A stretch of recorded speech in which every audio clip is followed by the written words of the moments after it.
Hello guys, I am your friend Aryan and welcome to Software XG Pro YouTube channel as known as Soft XG Pro.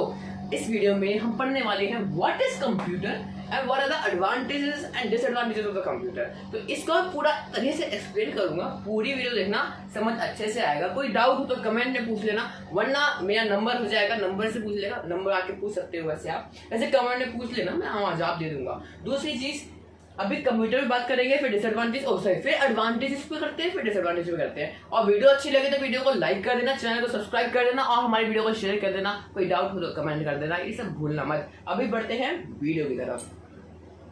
तो ठीक है, सबसे पहले देखो what is computer. अब what is computer में, computer क्या होता है उसके नाम में ही है. कंप्यूटर बना है किस वर्ड से? कंप्यूट, है ना. कंप्यूट वर्ड से बना है. तो कंप्यूट वर्ड का मतलब क्या होता है पता है आपको? अगर किसको पता हो तो कंप्यूट मतलब क्या होता है? कैलकुलेशन, या फिर कैलकुलेट. कंप्यूट का मतलब होता है कैलकुलेट. तो कंप्यूटर मतलब टू कंप्यूट. ठीक है, computer means to compute and to compute means to calculate. तो बेसिकली नाम में ही उसका मतलब है कि कंप्यूटर का मतलब ही होता है कैलकुलेशंस. कंप्यूटर का मतलब है जो कैलकुलेशंस प्रोवाइड करता है, कैलकुलेशंस को परफॉर्म करता है, अरिथमेटिक कैलकुलेशंस को परफॉर्म करता है. अरिथमेटिक नहीं पता तो प्लस माइनस डिवाइड मॉड्यूलो ये सब अरिथमेटिक है. और लॉजिकली परफॉर्म करता है. लॉजिकल मतलब एंड कंपैरिजन करता है. तो ये सब जो है कंप्यूटर का फंक्शन है. ठीक है, इसके हम थोड़ा सा अभी आगे पढ़ेंगे, जब हम सीपीयू के बारे में जाएंगे कि ऐसे क्या क्या करता है सीपीयू को पढ़ेंगे, तब उस समझ आएगा कि कंप्यूटर क्या क्या फंक्शंस परफॉर्म करता है. और अभी कंप्यूटर क्या है उस पर समझते हैं. तो कंप्यूटर का बेसिकली मतलब है टू कंप्यूट. तो उसके नाम में है to compute means to calculate. अपने कैलकुलेशंस को कैलकुलेट करने के लिए ही वो बनाया जाता है. कंप्यूटर का बेसिक मतलब क्या है? To compute means to calculate. अब उसको पढ़ते हैं कि कैलकुलेट करता कैसे है. तो सबसे पहले आता है हमारे इसमें तीन चीजें आती हैं: input device, CPU and output device. ये तीन चीजें मेन है. इन तीन चीजों से जो बनता है पूरा कंप्यूटर, मतलब पूरा कंप्यूटर का जो प्रोसेस है, डेटा को लेता है, फिर सब पूरा एक प्रोसेस, वो सब इन तीनों चीजों इंक्लूड करके बनता है. अब इसका प्रोसेस क्या है बताता हूँ. सबसे पहले आता है हमारा इनपुट डिवाइस. इनपुट डिवाइस क्या होता है? इनपुट डिवाइस वो होता है जो डेटा को सेंड करता है ना. जो हमारा डेटा और इंस्ट्रक्शंस हमें सीपीयू में डेटा और इंस्ट्रक्शंस ला के देता है. मतलब हमें बताता है, ऑर्डर्स देता है कि करना क्या है, कि ये डेटा मैंने भेजी है, ऐसा ऑपरेशन करना है, उससे बताएगा, यहाँ से सेंड जाएगा सीपीयू में. सीपीयू में होता है प्रोसेसिंग, यहाँ होती है सारी प्रोसेसिंग, यहाँ होती है प्रोसेसिंग. और फिर आउटपुट डिवाइस में वो हमें रिलीज करता है आउटपुट को. अब तो थोड़ा सा डीपली पढ़ते हैं. इनपुट डिवाइस सबसे पहले क्या होता है इसको समझते हैं. इनपुट डिवाइस आपको पता होगा, कीबोर्ड, माउस, ये सब इनपुट डिवाइस होते हैं. कीबोर्ड, माउस हो गया एंड क्यूआर स्कैनर हो गया, ये सब इनपुट डिवाइस है. इनपुट डिवाइस है जो डेटा और इंस्ट्रक्शन को सेंड करते हैं सीपीयू में. ये जो डेटा होती है ये ऐसी पहले फॉर्म में होती है जो हम सेंड करते हैं. जैसे कीबोर्ड हो गया, मैं आपको अभी दिखा देता हूँ. ये कीबोर्ड है, ये एक इनपुट डिवाइस है ना. इसको हमने तार से कनेक्ट करा है कंप्यूटर या लैपटॉप में. और ये जो ABCD हम देख रहे हो यहाँ पर, जब हम इसको प्रेस करेंगे, इसको प्रेस करने पे जो कंप्यूटर पे जाती है, मतलब जो लैपटॉप है या लैपटॉप का कंप्यूटर है, तो जो सीपीयू है उस सीपीयू के पास जाती है कि हाँ भैया एक A+B आया है. बट हम अगर हम A लिख रहे हैं तो ये कौन सी लैंग्वेज है? ये वो लैंग्वेज है जो हमें समझ आ रही है. तो इनपुट डिवाइस क्या करता है, ये जो लैंग्वेज है ना A+B, ये कंप्यूटर नहीं समझ सकता, ये सिर्फ हम समझ सकते हैं. तो इनपुट डिवाइस सबसे पहले क्या होता है? कीबोर्ड और माउस. कोई भी ऐसा डिवाइस जो डाटा और इंस्ट्रक्शंस को सेंड करता है. अब सेंड करता कैसे है, किस लैंग्वेज में करता है? भाई ये लैंग्वेज हमारे समझ में आती है पर कंप्यूटर को समझ में नहीं आती. कंप्यूटर समझता है बाइनरी लैंग्वेज. कंप्यूटर समझता है बाइनरी लैंग्वेज. बाइनरी क्या होती है? 0 1 0 1 1 0 1, ये सारी लैंग्वेज समझता है. कंप्यूटर समझता है बाइनरी लैंग्वेज. हम ये लैंग्वेज नहीं समझ सकते, इसको हमें पूरा कैलकुलेट करना पड़ेगा, 2 से मल्टीप्लाई, 2 से डिवाइड वगैरह करना पड़ेगा. तो उसका पूरा एक अलग प्रोसेस है, वो एलओसी में आता है, अलग में आता है, उसको भी नहीं पढ़ रहे हैं. पर जो कंप्यूटर समझ आते हैं, कंप्यूटर की जो लैंग्वेज होती है वो बाइनरी लैंग्वेज होती है. ये तो कुछ लोगों को पता ही होगा जिन्होंने पहले कंप्यूटर के बारे में पढ़ा है. जिन्होंने नहीं पढ़ा उनको बता देता हूँ, कंप्यूटर की जो लैंग्वेज होती है वो होती है बाइनरी लैंग्वेज. तो जो इनपुट डिवाइस होता है वो जो ऐसी लैंग्वेज जो ह्यूमन रीडेबल है, जिसको हम समझ सकते हैं, उससे पहले इनपुट लेता है. सर जी हमने A+ कर दिया, A टाइप करा, अब उसने A को करता है वो बाइनरी लैंग्वेज में convert. Input device he A को बाइनरी लैंग्वेज में कन्वर्ट करता है, फिर उसको भेजता है सीपीयू में. प्रोसेस करने के लिए। सीपीयू में भी बहुत सारे यूनिट्स होते हैं, किस तरह से प्रोसेस होता है वो हम आगे वीडियोस में पढ़ेंगे, इस वीडियो में नहीं। अभी मैं आपको ऊपर से बता रहा हूँ कंप्यूटर है क्या, मेन प्रोसेस क्या है। तो सबसे पहले कंप्यूटर में आता है इनपुट डिवाइस, जो क्या करता है, जो पहले एग्जांपल देख लो, माउस और कीबोर्ड, जो क्या करता है, डेटा और इंस्ट्रक्शंस लेता है ह्यूमन रीडेबल फॉर्म में, फिर उसको कन्वर्ट करता है बाइनरी लैंग्वेज में, फिर उसको सेंड करता है सीपीयू में प्रोसेस करने के लिए। तो input device is a device which takes the data and instructions from a user and convert it or transform it into binary language and sends to the CPU for further processing. This is the definition. ये definition हो गई। अब CPU क्या करता है sir जी? CPU क्या करता है? CPU में बहुत सारे यूनिट्स होते हैं, पर अभी बेसिकली जो है CPU प्रोसेस करता है, CPU डाटा स्टोरेज भी करता है। अगर मैं आपको पूरा स्टोरेज बताऊँ तो सबसे पहले इनपुट डिवाइस पर जाती है, इसमें होता है CPU के अंदर होता है मेमोरी यूनिट। मेमोरी भी बड़ी बड़ी प्रकार की होती है, रैम, रोम, SSD, HDD, रजिस्टर, कैश, तो 4 ऐसे टाइप की होती है। बट अभी उसको हम आगे पढ़ेंगे, अभी इसका नहीं, क्योंकि इसका एक अलग से ही वीडियो बनेगा। अभी ऊपर से पढ़ रहे हैं जैसे मैंने बताया। तो इनपुट डिवाइस डेटा और इंस्ट्रक्शंस लेता है ह्यूमन रीडेबल फॉर्म में, फिर उसको कन्वर्ट करता है बाइनरी लैंग्वेज में, फिर उसको सेंड करता है सीपीयू में। सीपीयू में कहा जाती है सबसे पहले मेमोरी यूनिट में। मेमोरी यूनिट क्या करता है, वो डेटा को स्टोर करता है, तो सीपीयू में एक मेमोरी यूनिट होती है। आपको बताओ, अगर मैं बताऊं कि कहाँ जाती है तो वो मानने पड़ेंगे, बट अभी कहाँ जाती है, मेमोरी यूनिट पे। मेमोरी यूनिट में डाटा को स्टोर करता है, फिर उसको सीपीयू में भेजता है प्रोसेस करने के लिए। सीपीयू में जब वो प्रोसेस होके इंफॉर्मेशन बनती है, जैसे मैंने आपको बताया था लास्ट वाले लेक्चर में, अगर आपने नहीं देखी हो तो वीडियो तो आपको डिस्क्रिप्शन में मिल जाएगी। लास्ट लेक्चर में बताया था कि क्या करता है डेटा और इन्फॉर्मेशन क्या होती है, उसको नहीं पता वीडियो देख लेना। तो मेमोरी यूनिट जब सीपीयू में आता है, सीपीयू उस डेटा को, जो डेटा ऐसी डेटा जिसका कोई मीनिंग नहीं है, उस डेटा को ट्रांसफॉर्म करता है इंफॉर्मेशन में, प्रोसेस करता है इंफॉर्मेशन में, और फिर वो इंफॉर्मेशन को प्रोसेस करके आउटपुट डिवाइस में भेजता है। आउटपुट डिवाइस जो होता है, एक चीज ध्यान रखना, सीपीयू सिर्फ बाइनरी लैंग्वेज समझता है, वो कुछ नहीं करता, वो बस काम करता है, वो स्टोर करेगा, काम करेगा, सब कुछ करेगा, बट कन्वर्ट नहीं करेगा। सीपीयू में भी सीयू होते हैं, एलयू होते हैं, बहुत चीज होती है, उसके फंक्शन बाद में पढ़ेंगे। इनपुट डिवाइस है जो ह्यूमन रीडेबल फॉर्म को बाइनरी लैंग्वेज में कन्वर्ट करता है, फिर उसको मेमोरी में भेजता है, वो मेमोरी में टेम्पररी स्टोर होती है, वो हम आगे पढ़ेंगे रजिस्टर्स में। बट उस बाद सीपीयू में जाती है प्रोसेस होने के लिए, प्रोसेस होने के बाद वो आउटपुट डिवाइस में जाती है। जब प्रोसेस हो गई, जब डेटा इन्फॉर्मेशन बन गई, फिर वो आउटपुट डिवाइस में जाती है। पर जहां ये आउटपुट डिवाइस में पहुंच रही है ना, ये अभी भी बाइनरी लैंग्वेज में आ रही है। यहाँ तो इसने बाइनरी लैंग्वेज में कन्वर्ट कर दिया, इनपुट डिवाइस ने बाइनरी में कन्वर्ट कर दिया, फिर सीपीयू में गया, अब सीपीयू के बाद जहां प्रोसेस हो गई पूरी, फिर यहाँ गया ना आउटपुट डिवाइस में, तो भी बाइनरी लैंग्वेज में गया। इसलिए आउटपुट डिवाइस क्या करता है, उसको बाइनरी लैंग्वेज में ह्यूमन रीडेबल फॉर्म में कन्वर्ट कर देता है।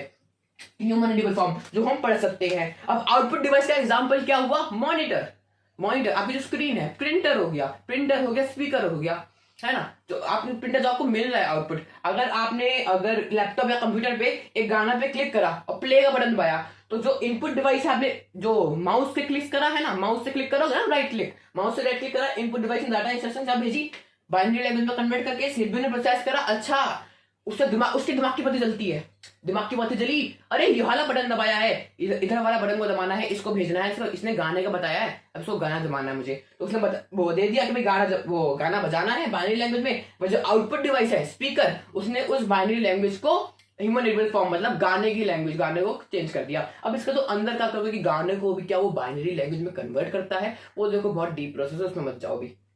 आउटपुट डिवाइस क्या करता है, जो डेटा इंस्ट्रक्शंस आती है प्रोसेस होके, जो डेटा इंस्ट्रक्शन नहीं आती वो इन्फॉर्मेशन आती है, वैसे इन्फॉर्मेशन जो आती है प्रोसेस होके उनको बाइनरी लैंग्वेज से ह्यूमन रीडेबल फॉर्म में कन्वर्ट कर देता है। जैसे कि मॉनिटर, हमारी जो स्क्रीन है वो हमें आउटपुट देती है, स्पीकर हमें आउटपुट देता है, प्रिंटर हमें आउटपुट देता है, तो ये सब हो गए हमारे आउटपुट डिवाइस। इनपुट डिवाइस क्या हो गए, कीबोर्ड, माउस, ये सब हमारे हुए इनपुट डिवाइस। सीपीयू क्या करता है, प्रोसेसिंग। तो देखो सारा समझना, देखो ये जो आप बीसीए कर रहे हो ना, बीसीए बीटेक जो भी कर रहे हो, ये सारा समझने का खेल है, कभी रट्टा मत मारना। तो इनपुट डिवाइस क्या करता है, डाटा इंस्ट्रक्शंस लेता है, उसको कन्वर्ट करता है बाइनरी में, फिर सीपीयू में भेज देता है फॉर फर्दर प्रोसेसिंग। अब सीपीयू में प्रोसेसिंग होती है, सीपीयू में पहले मेमोरी में जाता है, फिर सीपीयू में जाता है, ऐसा काम चलता है, उसको मानने पड़ेगा। जैसे मैंने कहा, तो सीपीयू में वो प्रोसेस होता है, प्रोसेस होने के बाद जब इंफॉर्मेशन एक आउटपुट बन जाता है, तो बाइनरी लैंग्वेज में ही वो आउटपुट डिवाइस के पास जाता है। आउटपुट डिवाइस उस बाइनरी लैंग्वेज वाले जो इंफॉर्मेशन आई है, जो आउटपुट आया है,